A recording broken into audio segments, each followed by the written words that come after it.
World history के chapter में आपका स्वागत अभिनंदन। आज हम अध्ययन करेंगे बाल्कन राज्यों की गतिविधियाँ। पिछले एपिसोड में हमने देखा था कि किस प्रकार से पूर्वी जो समस्या है उससे ग्रस्त या उससे प्रभावित जो राष्ट्र है उन्होंने अपने अपने तरीके से बर्लिन कांग्रेस के बाद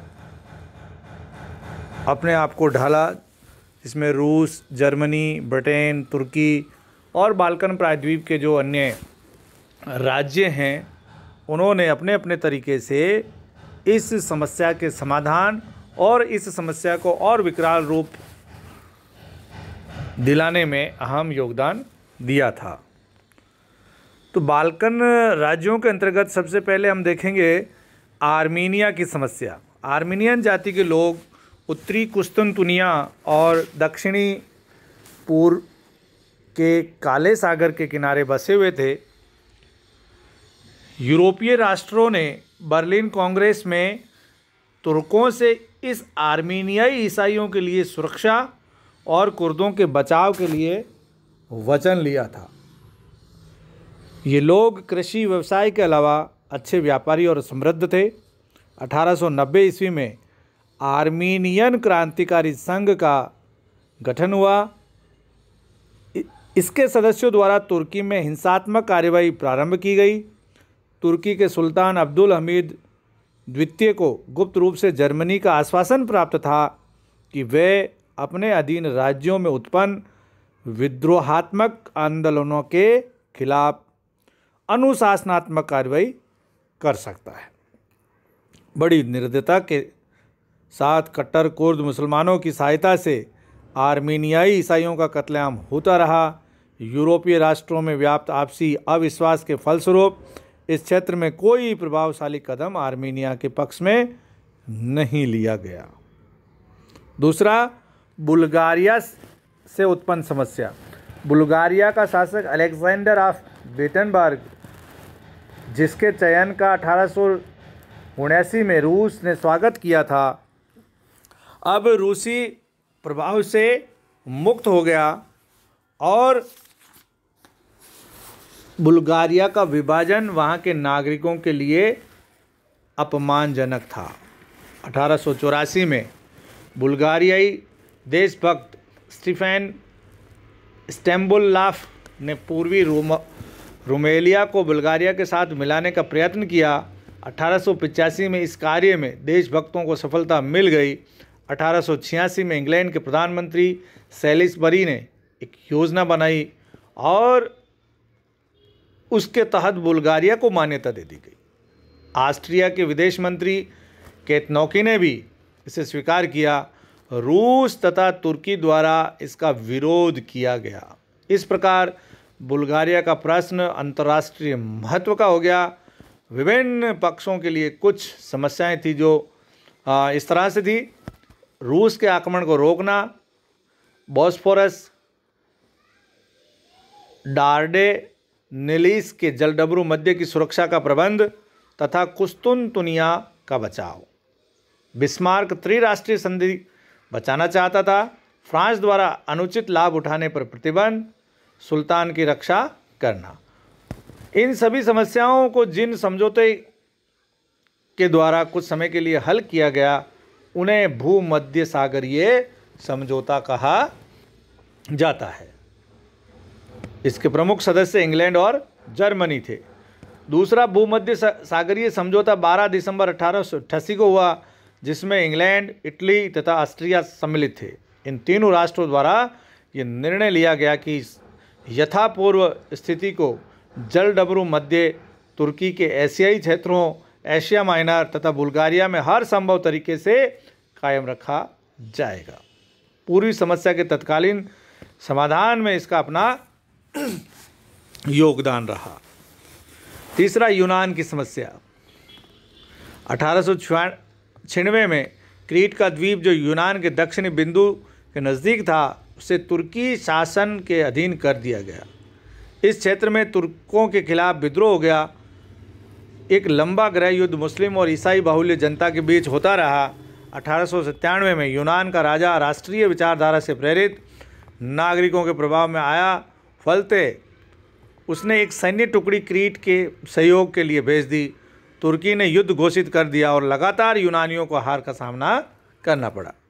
यूरोपीय राष्ट्रों के हस्तक्षेप ने यूनानी पराजय को अपमान से बचाया और युद्ध विराम घोषित कर दिया गया। 4 सितंबर 1897 ईस्वी को कुस्तुनतुनिया में संधि पर हस्ताक्षर किए गए। यूनान द्वारा तुर्की को युद्ध की क्षतिपूर्ति के रूप में बड़ी धनराशि देनी पड़ी। इसके साथ ही सामरिक दृष्टि से महत्वपूर्ण कुछ गांव भी तुर्की को देने पड़े। ब्रिटेन, फ्रांस, इटली और रूस ने सुल्तान को बाध्य किया कि वे क्रीट को आंतरिक स्वशासन प्रदान करे। इसके बावजूद भी उसका विलय यूनान के साथ नहीं हो सका। 1908 तक ऑटोमन साम्राज्य का विघटन उस स्थिति को प्राप्त हो गया था कि जहां से वे पूर्व की स्थिति को कभी प्राप्त नहीं हो सकता था। बाल्कन राज्यों को पूर्ण स्वतंत्रता प्राप्त हो गई। सर्बिया, मोंटेनिग्रो, यूनान, रोमानिया और बुल्गारिया ये स्वतंत्र राष्ट्र घोषित कर दिए गए। उत्तरी अफ्रीका में भी यूरोपीय राष्ट्रों ने भूमध्य सागरीय तुर्की राज्यों जैसे बुल्गारिया, अल्जीरिया, ट्यूनीसिया और मिस्र को छीन लिया। इस प्रकार के राजनीतिक वातावरण में 1908 में युवा तुर्क आंदोलन का जन्म हुआ, जिसने अब्दुल हमीद द्वितीय के शासन को उखाड़ फेंका। युवा तुर्क ये लोग मूल रूप से रूस के 1904-05 के आंदोलन से प्रभावित थे। इसी प्रकार का उदारवादी आंदोलन सुल्तान के विरुद्ध छेड़ा गया। उनकी आकांक्षा थी कि ऑटोमन राज्य में पश्चिम की तर्ज पर आधुनिकीकरण होना चाहिए। ये लोग 1876 के संविधान को अपनाना चाहते थे। इस संविधान के अंतर्गत सुल्तान ने सुधारों की घोषणा की थी, लेकिन इस संविधान को कभी लागू नहीं किया गया।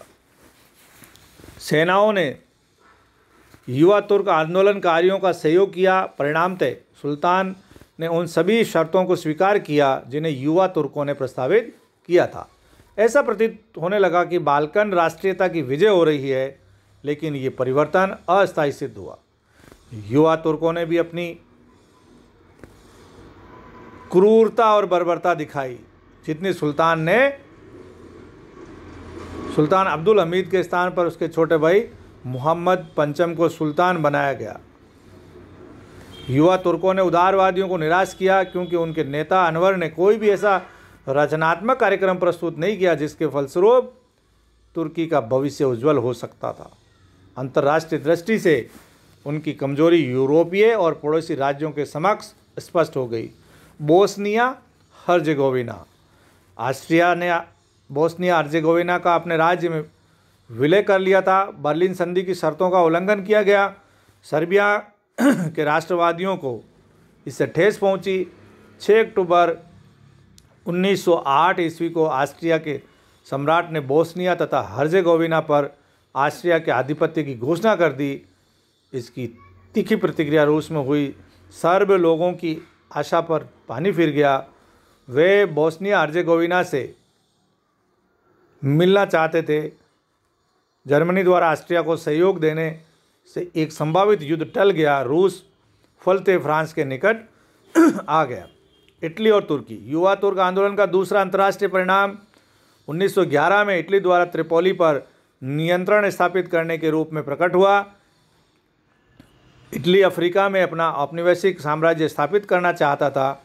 1911 में इटली ने तुर्की के विरुद्ध युद्ध की घोषणा कर दी। त्रिपोली के तटवर्ती भाग रोड्स द्वीप, डोडेकनीज द्वीप समूह पर अधिकार कर लिया। इटली को इसमें बड़ी सफलता प्राप्त नहीं हुई, उसे भारी आर्थिक हानि उठानी पड़ी। 1912 में लॉसेन संधि के द्वारा त्रिपोली पर इटली के अधिकार की पुष्टि की गई। इस तरह तुर्की का एक और भाग उससे अलग हो गया। तो ये बाल्कन जो समस्या है या पूर्वी जो समस्या है, बाल्कन क्षेत्र की जो समस्या है, उसका यदि सबसे ज़्यादा कहीं नुकसान हुआ तो वो तुर्की को हुआ और तुर्की के कई टुकड़े हो गए। हालांकि इसके बाद में कमाल अतातुर्क पाशा ने आकर के तुर्की को संभाल लिया, लेकिन एक विशाल तुर्की जो साम्राज्य था वो पूर्वी समस्या से निपटते निपटते निपटते वो साम्राज्य बिल्कुल क्षीण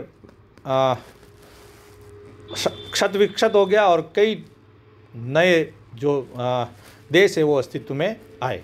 professor Jalaluddin Kathat, SD government college, Beawar.